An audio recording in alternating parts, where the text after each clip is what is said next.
Are you satisfied with your understanding of sustainability? If you are not, imagine a journey together, a pluralistic one, with academia, innovators, startups, NGOs, all looking for solutions to the greatest challenge of our time. My name is Samuele Tini, and this is the Sustainability Journey. Welcome to another episode, and today we are going really to understand impact and investment, and we do it with an expert and a strategist, Ilkay Demirdag. Thank you so much, Ilkay, for being here with us today. Such a pleasure. Thank you for the kind invite. Ilkay, you have worked extensively. You have consulted with important companies, really embedding impact and ESG in their strategy and work. But the usual question for us is, who is Ilkay? Can you share a bit your sustainability journey? I have 25 years of experience, and my background is in private equity, corporate finance, M&A, and strategy. And I have worked in UK for 10 years, Bahrain for a year, and the rest in Turkey. I had the opportunity to be part of, big corporations, conglomerates, private equity firms, and sat in different, seats, being a buyer, seller, financer, consultant. And that all gave me so much exposure to a deal cycle and really made me focus on creating value, not just for shareholders, but for all stakeholders. And that was a, starting point for me, because I realized, with capitalism, we're just focusing on shareholder value. And with everything changing in the world so rapidly, we really need to think about all stakeholders. And that's what triggered my sustainability journey. And I wanted to really shift towards more meaningful investments and focus on impact investing. That's the start of it. I think it's the journey of everybody as really trying to solve the planet, the problems, and really transform also capitalism. And the subsequent question is really, what is the focus and what led to focus on this nexus, sustainability and impact investing? Why you have chosen that path? I'm quite a sensitive person generally. And of course, I'm more sensitive about nature and people's well-being.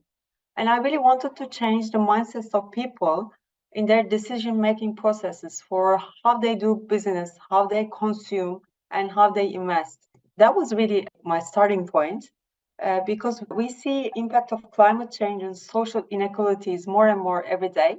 We need to really act immediately because it's getting really severe. And if you don't really collectively change our behaviors, mindsets, and our investment focuses, it's going to be far too late. Also, I'm from Turkey, coming from an emerging market. I'm exposed to a lot of volatility, political, geopolitical, economical, and, seeing all these tensions and the impact of it on the society, I get more cautious about sustainable economic development, because while economic problems deepen, we should not only just discuss how to increase the welfare, but we also need to dwell on how it can be more equitably shared. And sustainable economic development is the answer to that. And that's why, I'm really envisaging a world where all investments honor the planet and its inhabitants. That's like my mission.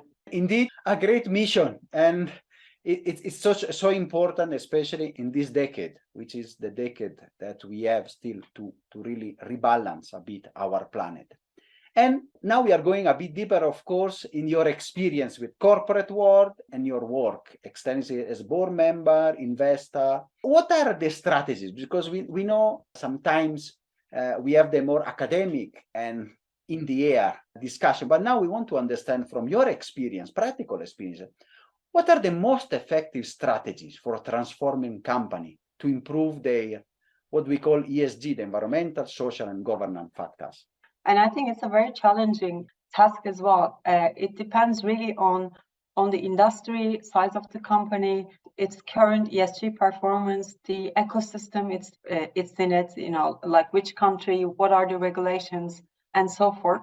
But in my experience, there are some effective strategies that can really help drive positive change in this respect. And the first part is really to start with setting clear goals and targets.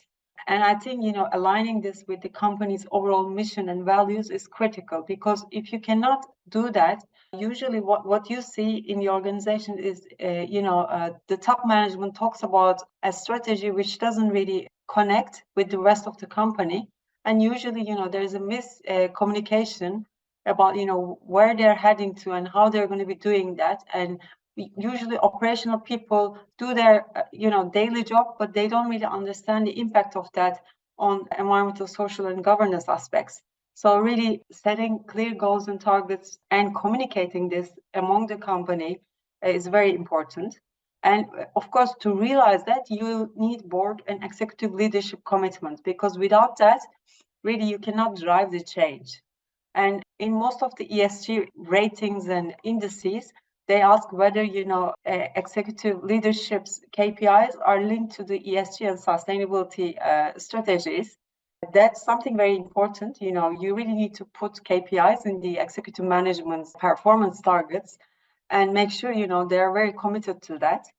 And also integrate the ESG into the business strategy. You cannot really think of these two separately. Your strategy should be embedded on the ESG factors. That's very important. And if you want to really create a successful transition, engaging with a wide range of stakeholders, including employees, customers, investors, NGOs, academia, is very, very important, because we realize, stakeholders' view change the dynamics of the sectors and the future plans of companies as well. So getting feedback from all stakeholders and making sure you're embedding that into the strategy is critical. And of course, you need to be very transparent and report your ESG performance. Sometimes, companies tend to show the good ESG stories only, which is not realistic. I mean, there is a progress. It's a long journey. I mean, even companies with good performances, they have way to go. So you really need to report on your performance and be very transparent about it as well. Of course, employee engagement and training is important. And engaging your supply chain is very important, especially for Scope 3 emissions. You need to make sure, not just your own operations, but your supply chain is compliant with ESG metrics as well. And that's, I think, the most critical and the difficult part, especially in countries like Turkey and developing countries, where, getting data or aligning a supply chain for these kind of, standards can be quite tricky. And indeed, there are a lot of insightful advice. And I want to pick something that you just say at the end, because we know that the world, and then we have the frontiers, and the new emerging market will be the protagonist of the future, and which they have. And they have an important also part to play, especially in the new wave of capitalism and regenerative economy. And of course, you have two eyes. One eye is with the, let's say, more established economy. You have worked in the UK and another area, and of course, also in the emerging market, Turkey and other areas. So can you discuss a bit the unique challenges and opportunity that each type of market they have? So we don't have a common recipe for the sustainability and impact investing. Well, I think, having worked in different geographies, and I'm active in different countries as we speak as well, with the funds that I'm involved with. And I see, different challenges, as you stated, develop emerging markets. Maybe, as an overall, I can comment in developed markets, there are established frameworks and greater investor awareness, where you don't really find that in emerging markets. But then on the other side, on the emerging markets, you have more opportunities for impactful investments, because there are more problems and there's so much to be done. And what you do has more impacts. And the solutions you actually come up in emerging markets can be scaled up in different emerging markets as well. Like, social welfare, access to capital, those kind of things can be really used in different markets as well. But generally, if I compare developed markets and emerging markets, my experiences in developed markets, you come across more well-established financial systems and more comprehensive and standardized ESG data. Whereas, in emerging markets, as I said before, it's difficult to access to the reliable ESG data. On developed markets, you have regulatory frameworks which encourage or mandate ESG disclosures and reporting, whereas in emerging markets, it's at an earlier stage where it's more, not compulsory, but good to do. And of course, ESG reporting and disclosures are less developed compared to developed markets. Again, in developed markets, you have a developed ecosystem of sustainable investment products, such as green bonds, sustainability themed funds, impact investing platforms, acceleration programs. These actually provide investors a broad range of investment options. Whereas, in emerging markets, these kind of products are more limited and at more early stages, and the market is not really used to using these products as well. So there's room for improvement in that respect. I think one advantage of emerging markets is you have a greater willingness to adopt innovative solutions, and this can create opportunities for sustainable businesses and technologies. You're more open to try new technologies or innovate for the problems you encounter, whereas in developed markets, everything is more, defined, I guess.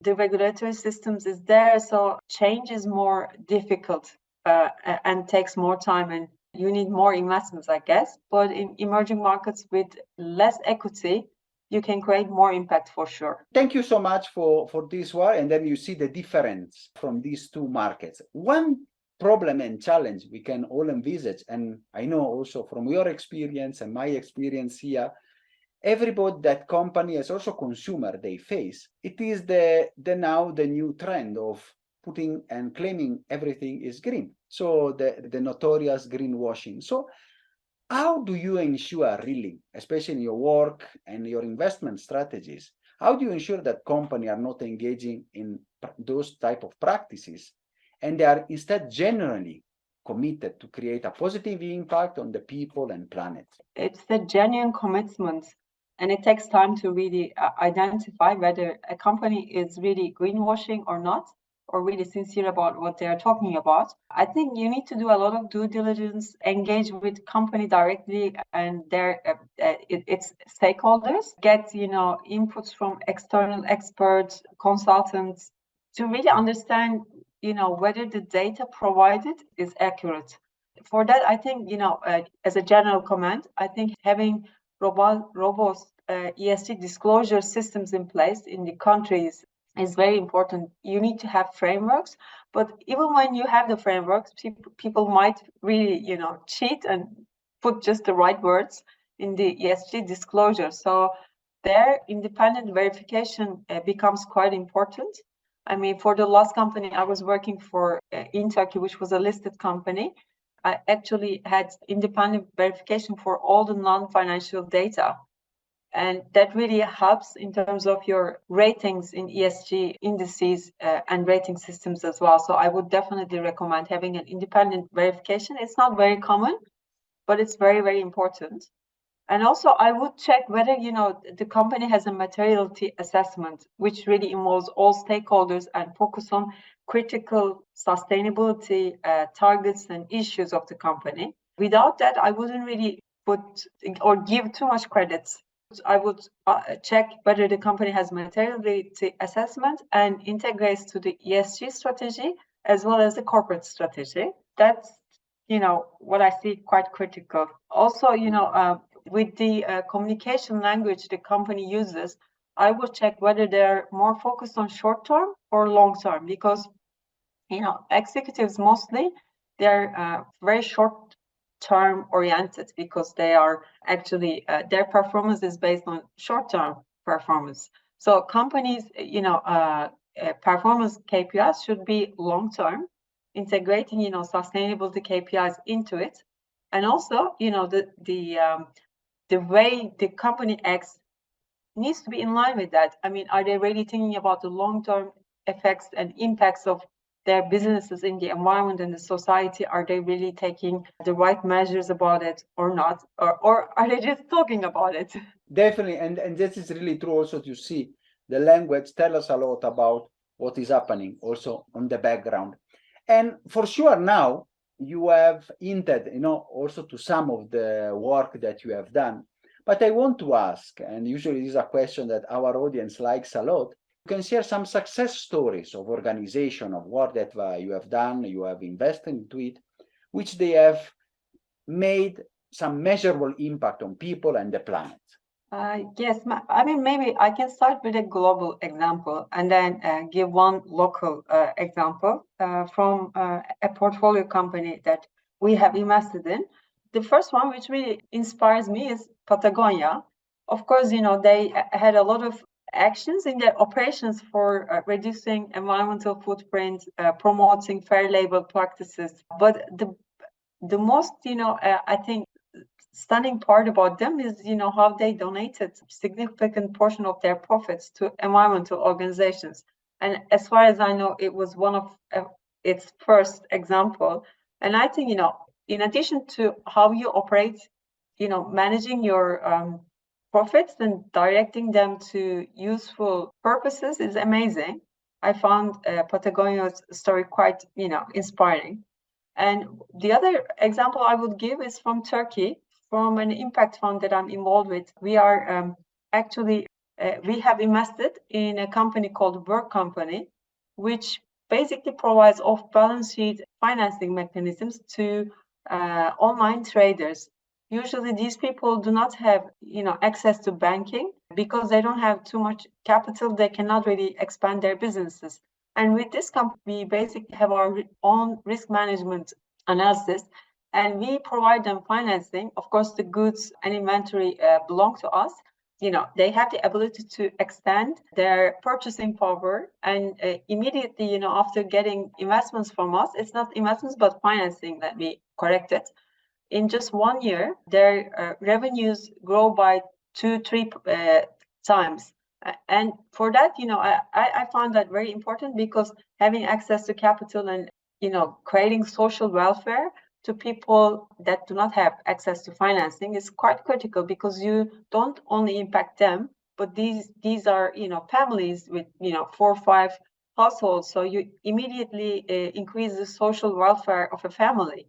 And the business itself is very profitable. So I really want to give this as an example, because sometimes people think, okay, when you do impact investing, you need to really compromise from your profits, which is not the case. You can still, have good profits while doing good for the environment and the society. In fact, that is also the way, it's not people or planet or environment, is and. So we have to have this, and it's really sometimes people, they think, oh, as you said, no, you have to compromise something, but they can be all together and reinforce one another. In this work, you have mentioned even before, it is also important the role of stakeholders, especially in emerging markets, where we have also this part of other actors that are working in the space, especially sometimes mainly also at the grassroots or even maybe at the advocacy level. So what is the role of NGOs and non-corporate entities in driving this sustainable economic development and responsible investment? Well, especially in countries like, Turkey, where you're lacking proper regulation or proper, systems for institutions, the role of NGOs become even more important, because I think, NGOs really drive sustainable economic development and responsible investments, and they have different, ways of doing it depending on where they are active. I mean, I'm active in a lot of different NGOs, and I actually set up a foundation. It's called Impact Circles, and we are focusing on social and environmental issues in our region with a more impact-driven philanthropy. So, I'm involved in NGOs a lot, so I can give you examples of, how we use our NGOs to make change. First of all, you're like acting like the advocacy, and you're raising so much awareness about the topics you're standing up for. You can conduct research, you can create capacity, you can create partnerships, and create more impact. You can contribute to the development and implementation of standards and certifications, and really impose on using these standards. Of course, with the small projects you're implementing, you're creating showcases and good examples, which then can be replicated with bigger financing options or with bigger involvement of other stakeholders. And you can get involved in policy engagement as well. I think these are very important roles that NGOs have. And I see, especially in Turkey, some of the NGOs are quite strong in terms of building capacity, creating awareness, changing policies, which I find very important, really. And thank you so much, Ilkay, for this, because it's really, I can see in the same experience we have in Africa, it's really, especially in the Kenya, where we are more based, we know it is really this synergy and work together, NGO, corporate world, and other actors to really change also the environment and the work. And you have an extensive experience, and we want to tap a bit on your expertise to get some tips for our audience and the people that are listening to us. So the first question is more, I've seen you have done a lot of talk and discussion, you have consulted in big companies and even in the NGO world. So what are the key messages that you try to convey? Also, how maybe you can convey to raise awareness about the ESG, sustainability, and impact investing? Well, my experience is, there are buzzwords that become very popular in every society, and sustainability and ESG are one of those. I see, a lot of people talking about these subjects, but these are very limited to really fight with the complex problems that we are facing today globally, both environmentally, economically, and socially. So we really need a more integrated thinking system, and we really need to change the mindsets towards short-termism to long-termism, towards shareholder capitalism to stakeholder capitalism, towards creating impact rather than just being sustainable. So these are the topics that I focus mostly in the things that I do. I take part in panels, I do my own events. I try to create awareness for impact investing, integrated thinking, conscious leadership, because that's something very important as well. We need more conscious leaders with these, in mind. So, these are the topics I want to really focus on, and I do a lot of content actually. And it's really also, the way we are starting with this podcast to try to give voice and word and bringing awareness in the space. And the second question for tips and discussions, because as we see, we are keep discovering your holistic profile, I might say. You are also a mindfulness trainer, a professional coach. And I want to ask, how do you incorporate these skills in your work as a strategies of investment and impact? So how these practices also contribute to your overall approach? First, I start with why I wanted to, really deep dive into these subjects, because they're really not in my core business area.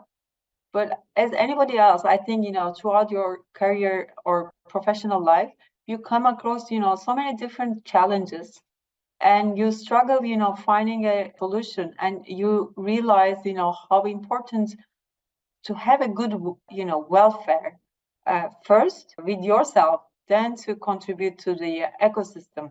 So I started, studying all these things just because I wanted to create a better version of myself. But the more I got into it, the more I realized, how much it contributes basically to being a conscious leader, because you first connect with yourself better, which gives actually space to connect with the others better as well. So overall, after studying mindfulness and personal coaching, I realized, actually my leadership style changed as well. Now, I'm more connected, and all these practices help me with a more holistic approach, as you said, because it's not just about business. People is very important competent of, the equation. Without making sure people is okay, you cannot think that the business will be okay. So having a holistic approach, value-driven approach really helps. With all these practices, I think, what I realized, it really supported the cultivation of self-awareness in me, developed emotional intelligence and empathy. Definitely it enhances your strategic clarity and focus, because you are more really trying to be focused on the moment rather than, being extracted with too many things, which is really challenging because we're almost triggered with so many things every second. And being focused is very important. It clears your mind about your mission, your values, the way you want to go, setting your strategy. I think being focused is quite critical. Again, all this, encourage system thinking mindset, which is really important, again, for integrated value creation. And of course, it reduces your stress and increases your resilience. Indeed, it's really important because it is the way also you get, especially the focus part with the many distractions that we have, is really important. And also to have a clear vision where you want to go, and I like a lot being present in the moment, which is sometimes we found in many meetings, people are not present there, and so decisions are not that wise. And we will talk with you more and more and discuss, but we are also approaching the end of the episode. And the last question that we give to our guests and we ask them is to talk with our global audience that spans all over the continent to see what is Ilkay, a final call to action to individual, organization, and people that they look to create and give their voice to a sustainable and prosperous world. I would say, take responsibility and act now. We always think, the solutions are not within us, but around us. And that's a big delusion. I think everything starts with self-awareness. So I think we need to really educate ourselves, take more responsibility, set ambitious goals, because, this is not somebody else's responsibility. And sometimes people say, okay, I'm just one person. What can I change? That's a really, wrong statement. I think you can change so much, starting from yourself, in your own ecosystem, and that has really the butterfly effect, which I love. Starting from yourself, have better connection with yourself, understand your values, have big ambitions, and really work hard for it, because we are already late and we need to act very immediately. That's how I see it. Thank you so much, Ilkay, for these insights and for this wonderful episode. It's been a pleasure and honor hosting you. Thank you so much. Such a pleasure meeting you, and thank you for giving me space. I really like your energy. I like your attitude, how you come up with these questions, understanding the whole ecosystem and trying to really contribute to it. I appreciate, people like you, and thank you for giving me the opportunity. Thank you so much. Are you satisfied after this wonderful episode? Let's continue together our sustainability journey.